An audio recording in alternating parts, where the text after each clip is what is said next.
Hello dear FYBSc microbiology students. So today we are going to learn about the sterilization and disinfection, जिसमें हमने last time heat sterilization के बारे में देखा था। उसमें हमने मॉइस्ट हीट स्टरलाइजेशन स्टडी किया था। सो हमने देखा था कि स्टरलाइजेशन क्या होता है, then different type of sterilization, different concepts which come under this chapter कि कौन से like different definitions are use to describe कि स्टरलाइजेशन कैसे होता है, डिसइंफेक्शन कैसे होता है, असेप्सिस कैसे होता है, असेप्टिक क्या होता है, ये सब चीज़ें हमने स्टडी की थी। देन अदर दैन दैट हमने चार्ट भी देखा था जिसमें हमने ओवरऑल देखा था कि हमें क्या क्या लर्न करना है ये चैप्टर में, कौन सी टाइप की स्टरलाइजेशन मेथड्स होती है, वो कैसे कैरी आउट की जाती है, ये सब हम डिटेल में देखने वाले हैं। उसमें हमने फिज़िकल मेथड ऑफ स्टरलाइजेशन जो है स्टार्ट किया था और उसमें हमने हीट स्टरलाइजेशन के बारे में देखा था कि वो कैसे यूज़ किया जाता है, कहाँ यूज़ किया जाता है। उसमें से हमारा मॉइस्ट हीट स्टरलाइजेशन जो है वो कवर हो चुका था कि हमने ऑटोक्लेव देखा था, पाश्चराइजेशन देखा था, टिंडलाइजेशन देखा था। And now in today's lecture or today's PPT we are going to learn about the second type of the heat sterilization which is dry heat sterilization. सो हमने लास्ट लेक्चर में मॉइस्ट हीट स्टरलाइजेशन देखा था। तो आप कहोगे कि ma'am अभी हमने तो मॉइस्ट हीट किया ना, तो वो ही हम सब चीज़ों के लिए यूज़ कर सकते। हाँ, ऐसा क्योंकि हम मॉइस्ट हीट ना यूज़ करें, उसकी जगह कुछ और टेक्निक्स यूज़ करें। तो क्या होता है कि हर चीज़ के ना दो पहलू होते हैं। हम हमेशा बोलते हैं each coin has two sides.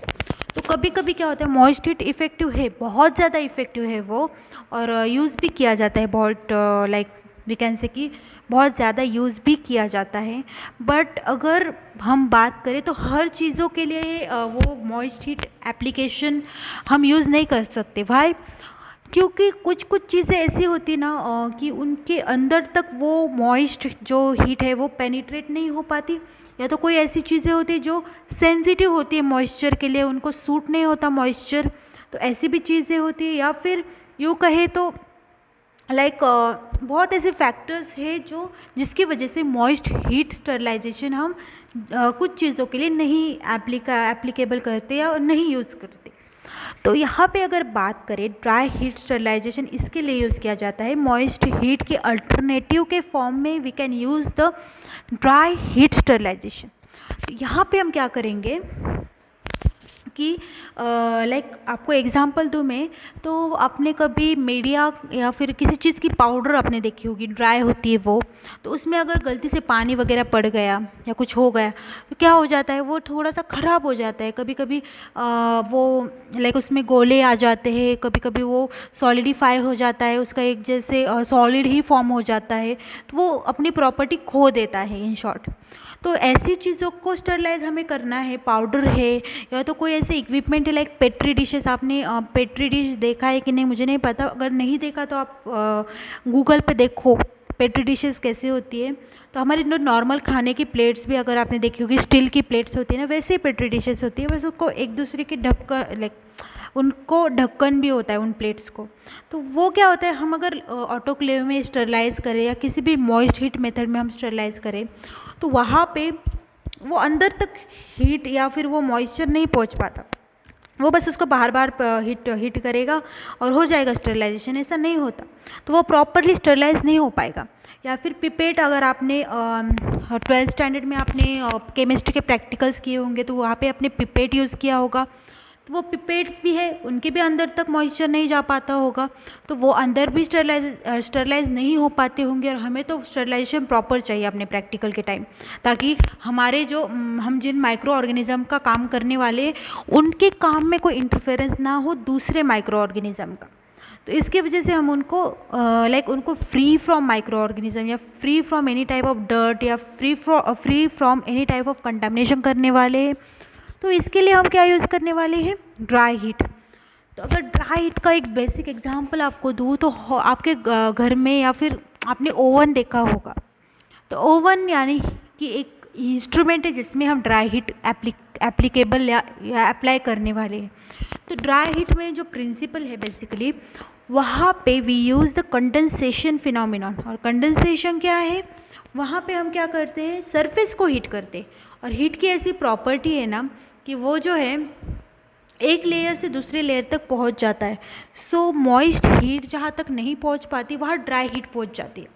यहाँ पे अगर कोई टेम्परेचर सेंसिटिव हो, मॉइस्चर सेंसिटिव हो, उनको भी यहाँ पे स्टरलाइज किया जाता है। अगर किसी इक्विपमेंट या फिर किसी चीज़ को ज़्यादा टेम्परेचर सहन नहीं हो रहा तो उनके लिए हम ड्राई हीट कर सकते हैं। ड्राई हीट में क्या, हम थोड़ा टेम्परेचर कम कर देंगे, थोड़े ज़्यादा टाइम के लिए हीट करेंगे।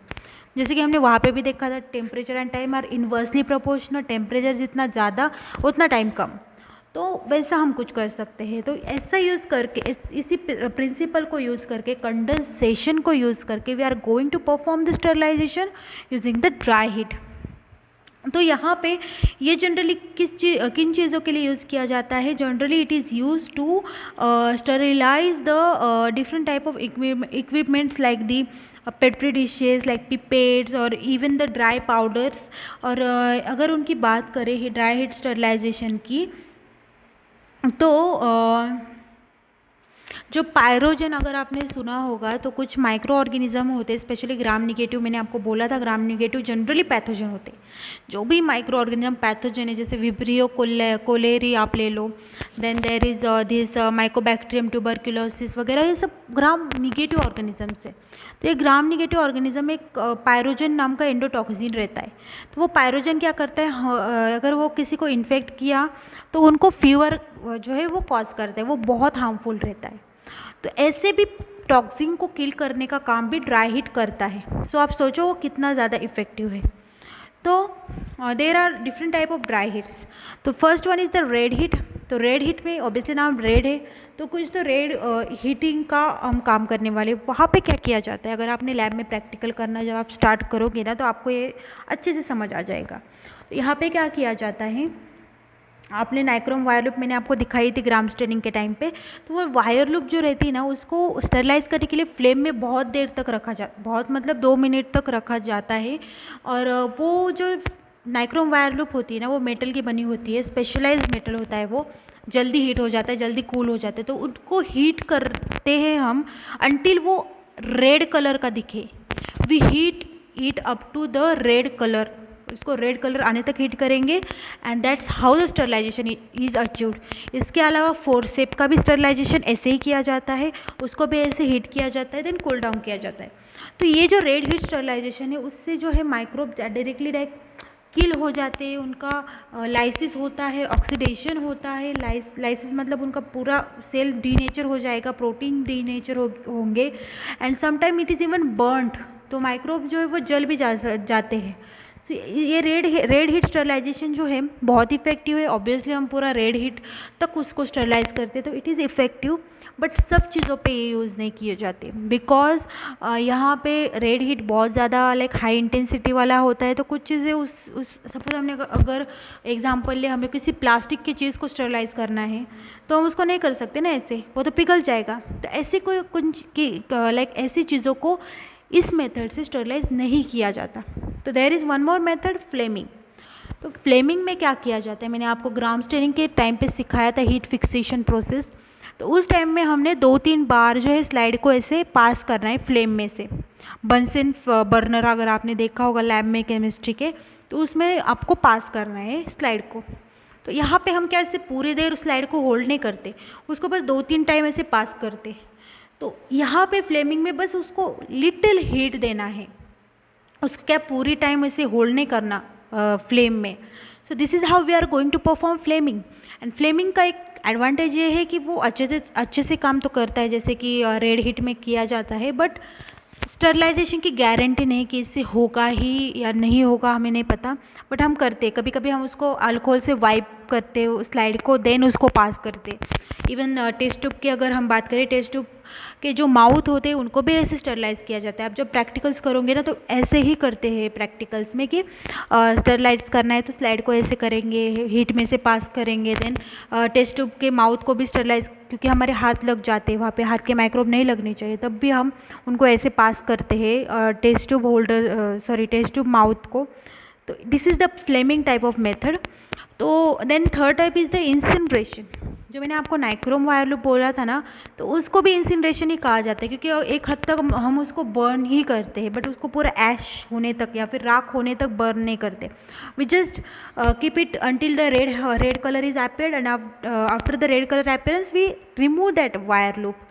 बट इंसिनरेशन में क्या होता है, in the incineration we directly burned some waste or the dirt or whatever the hindrance or the contaminants are there, we directly burn them. तो जनरली हॉस्पिटल्स में यूज़ किया जाता है. हॉस्पिटल में आपको पता है मेडिकल वेस्ट बहुत ज़्यादा होता है, तो वहाँ पे डायरेक्टली उस वेस्ट को बर्न किया जाता है, उनके ऐश फॉर्मेशन किया जाता है या उसका राख बनाया जाता है, एंड आफ्टर दैट वो उस राख को प्रॉपरली डिपोजल किया जाता है.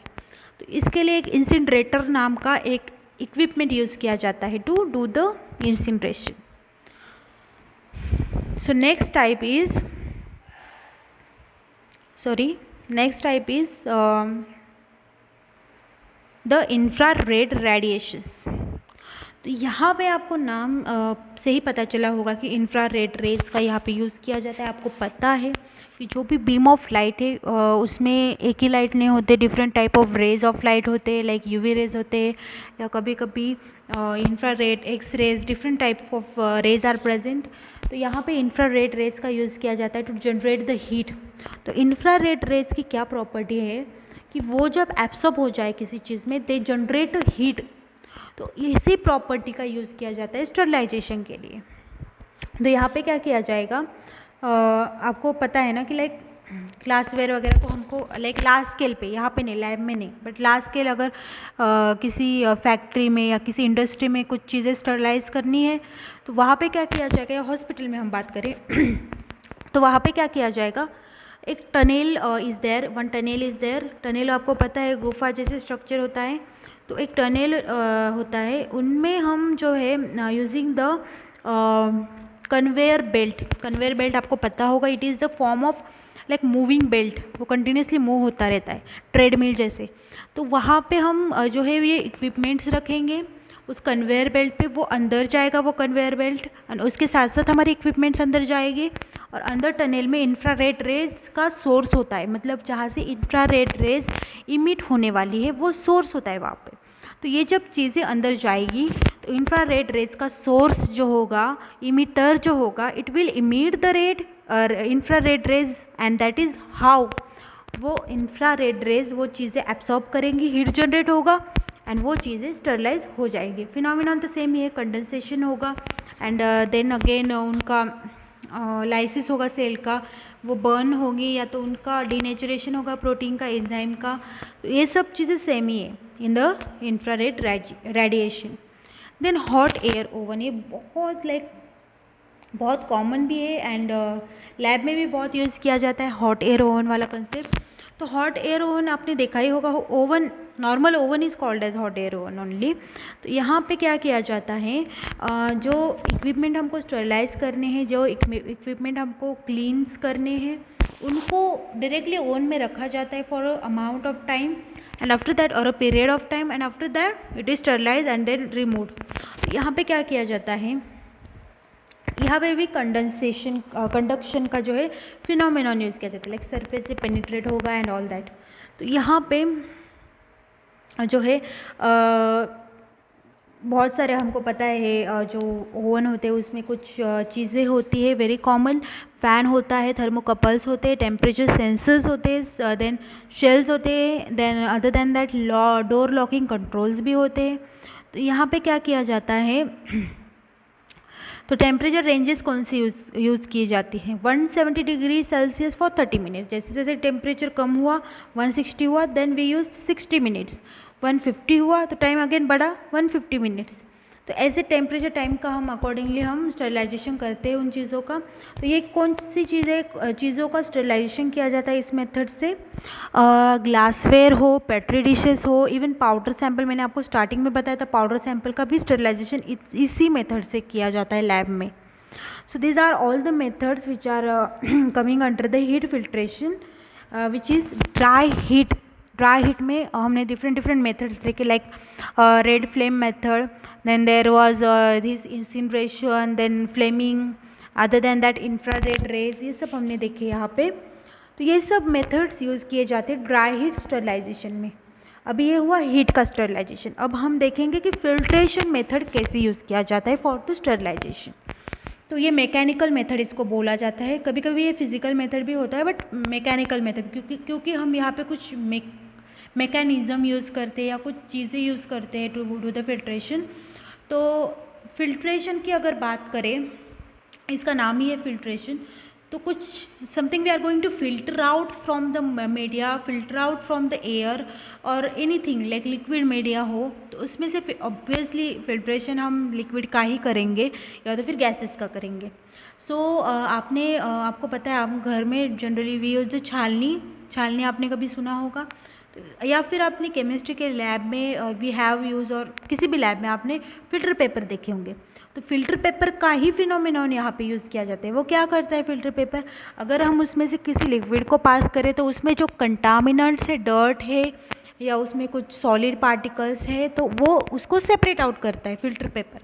तो वैसे हम यहाँ पे वो फिनोमिनॉन यूज़ करने वाले। Generally filtration process is use to sterilize the gases and the liquids.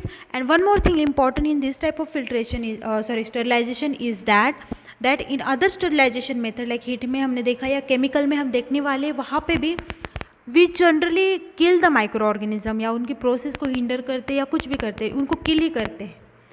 But यहाँ पे हम उनको किल नहीं करेंगे, उनको बस सेपरेट आउट करेंगे फ्रॉम द मीडिया और फ्रॉम द गैसेस। तो ये मेथड जो है the filtration method is use for the sterilization of the liquid and the gases, and we don't kill the microbes, we just remove them. Then this filtration methods में हम क्या करते हैं, एक फ़िल्टर यूज़ करेंगे। Filter paper अगर हम consider करें तो फ़िल्टर पेपर में आपको पता है एक पोर साइज़ के कुछ पोर्स प्रेजेंट रहेंगे, कुछ होल्स या कुछ पोर्स प्रेजेंट रहते हैं फ़िल्टर पेपर पे। तो वो पोर साइज जो है या उन पोर्स की जो साइज़ होती है वो डिपेंड करती है कि आप कौन से ऑर्गेनिजम्स को फ़िल्टर करने वाले या क्या मीडिया फ़िल्टर करने वाले, वो depending on that. Then filtration में जो है दिस पोर्स जो है वो क्या करते हैं, ओनली लिक्विड मॉलिक्यूल्स को उनसे पास करेंगे। लिक्विड के अलावा अगर कुछ सॉलिड है या कुछ माइक्रोब्स है, कुछ डस्ट पार्टिकल्स है, उनको वो पास होने नहीं देंगे। That's how it is going to filter out the media or to sterilize the media. Then filtration में अगर हम बात करें मेम्ब्रेन फिल्टर्स की, it is also a type of filter. तो यहाँ पे क्या किया जाता है, एडसॉर्ब किया जाता है, या तो ट्रैप भी करते हैं वो मैट्रिक्स में, या तो फिर सीविंग यानी कि वो उसको छान भी लेते हैं। तो ये सब मैकेनिज़्म उसमें यूज़ किए जाते हैं। अगर हमने फ़िल्टर पेपर की बात की, मेम्ब्रेन फिल्टर्स की, तो वो क्या करेगा, ट्रैप करेगा पहले तो उन और लाइक अपने फ़िल्टर पेपर के स्ट्रक्चर में उन जो माइक्रोब्स या कंटामिनेशन है उसको ट्रैप करेगा, उसको एब्सॉर्ब करेगा अपने ऊपर, and then it will not let it pass through it, and that is how it is going to prevent the contamination from entering the media. Then ये जो मेथड है फिल्ट्रेशन, वो जनरली जो भी ऐसे कोई मीडियाज़ होते हैं, कोई चीज़ें होती है, ब्लड या सीरम हो, वो सब चीज़ों को हम क्या उनको हम हीट नहीं कर सकते। हीट की वजह से वो प्रोटीन्स इवन वो डीनेचर हो सकते। तो वो डीनेचुरेशन ना हो, उनका कंटामिनेशन ना हो, फिर और हमें उनको तो अभी माइक्रोब्स स्टरलाइज भी करना है। तो इन चीज़ों के लिए वी यूज़ फिल्ट्रेशन। यहाँ पे हम फिल्ट्रेशन यूज़ करेंगे जहाँ पे हमें अगर कुछ हीट सेंसिटिव थिंग्स को स्टरलाइज करना है, अदर देन डैट गैसेस को स्टरलाइज करना है, तब भी हम वहाँ पे हीटिंग वगैरह करके तो कुछ यूज़ नहीं है ना। तो यहाँ पे हम फिल्ट्रेशन यूज़ करते हैं। इवन जो थिंग्स लाइक सेंट्रीफ्यूजेस हो, then there is this fermenters, then autoclaves वगैरह के भी लाइक उनका भी स्टरलाइजेशन करने में ये सब चीज़ें हेल्प करती है। कभी कभी उनकी एफिशिएंसी जाननी हो तो ये फिल्ट्रेशन टेक्निक्स हम यूज़ कर सकते हैं। So other than that the different types of the filters are there which are used for filtration purposes. तो earthenware filters हो, membrane filters हो, HEPA filters हो, asbestos filters हो, there are different types of filters. तो HEPA filters की अगर मैं आपको बताऊँ, बहुत बहुत रेयर और बहुत कॉमन एग्जांपल है। We are going to use it in the lab. अगर आपने देखा होगा यूवी चैम्बर उसको बोलते हैं, लैमिनार एयर फ्लो बोलते हैं उसको, सॉरी। तो लैमिनार एयर फ्लो जो होता है ना, उसमें ये हेपा फिल्टर्स रहते हैं। हेपा मतलब क्या, HEPA, HEPA, high efficiency particulate air filters. तो उनकी एफिशिएंसी होती है 99.9% जो है वो कंटामिनेशन को रिमूव करता है, माइक्रोब्स को रिमूव करता है। एंड अलॉन्ग विद दैट इनकी पार्टिकल साइज जो 0.3 mm डायमीटर से भी लाइक ज़्यादा हो तो वो उनको रिमूव कर सकते हैं। उनकी एबिलिटी है हेपा फिल्टर्स की। ये जनरली लैब में यूज़ किए जाते हैं। मेम्ब्रेन फिल्टर्स की अगर हम बात करें, ये दो अगर आप एग्जाम्पल याद रखो, दो, membrane filters and HEPA filters. तो मेम्ब्रेन फिल्टर्स जो होते हैं, अगर आपने फिल्टर पेपर देखा होगा वैसे ही कुछ यहाँ पे स्ट्रक्चर है। तो फिल्टर पेपर की ऐसे राउंड डिस्क होती है जिसको होल्डर में फिट किया जाता है। आफ्टर दैट उसके ऊपर जो है प्री फिल्टर लगाया जाता है, मतलब डस्ट वगैरह रिमूव करने के लिए प्री फिल्टर। आफ्टर दैट उसके नीचे इज़ मेम्ब्रेन फिल्टर जिसमें से हम माइक्रोब्स को रिमूव करेंगे या फिर कुछ कंटामिनेशन को रिमूव करेंगे। एंड होल्डर के बाद उसमें से जो पास करेंगे ना हम, जो भी लिक्विड हो या फिर कोई भी गैसेस हो जो हमें स्टरलाइज करना है, तो वो पास करने के लिए हम थोड़ा प्रेशर अप्लाई करेंगे। क्यों? क्योंकि अगर प्रेशर नहीं अप्लाई किया तो क्या हो जाएगा, वो बहुत देर तक वो पाइप में या वो जो भी सप्लायर है उसमें रहेगा, तो उसकी वजह से वहाँ पे फोमिंग हो सकता है, तो कंटामिनेशन होने के चांसेस है, लीकेज भी हो सकता है। इसके लिए क्या करने का, फट से प्रेशर ज़्यादा अप्लाई करने का and then pass it through that filter immediately. तो उससे क्या होगा, स्टरलाइजेशन जल्दी भी हो जाएगा और इफ़िशिएंटली भी हो जाएगा। So this is how the membrane filters are going to work. So this is all we have studied, like membrane filtration process हमने देखा। उसमें दो फिल्टर्स देखे, membrane filters and the HEPA filters. And other than that we have also studied the different type of dry heat sterilization in this PPT. In the next lecture we are going to learn about different type of radiations which we are going to use for the sterilization, and after that we are going to see the chemicals which are used for the disinfection or which are used for the sterilization. I hope you have understood. मैं आपको notes में इनके images भी दूंगी कैसे filters होते हैं और वो कैसे दिखते हैं, so that you don't get confused about it, कैसे ये प्रोसेस किए जाते हैं। मैं आपको नोट्स में अच्छे से इसके इमेजेस दे दूंगी। Thank you. I hope you have understood the lecture. If not, please do comment in the comment section. Thank you.